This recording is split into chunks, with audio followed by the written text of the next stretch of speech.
it is just cold, cold, cold outside. As we can see, 46 degrees outside right now, cloudy. I had to wear my hat and gloves inside because I am just that cold. It's really brisk and crispy too. And looking at tonight, not getting any better. About 38 degrees outside. We're seeing overcast clouds, so as that sun goes down, it is just getting colder and colder.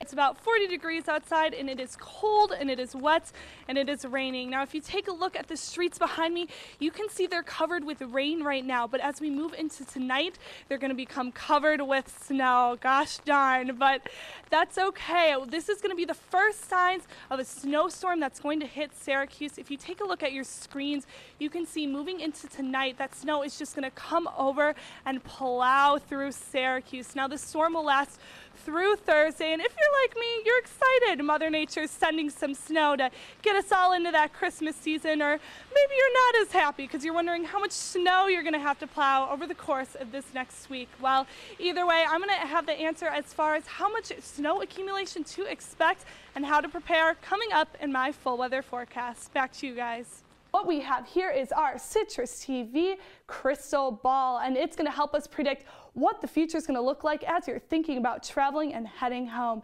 So we're going to rub this bad boy just a little bit, rub, rub, rub, and you will see that we have partly sunny skies throughout next week, so you are not going to have to worry too much about traveling delays, whether you are traveling by plane, train, or automobile. Now, interestingly enough, Syracuse.com came out with an article describing how big of an influence the weather has on voters showing up to vote on Election Day.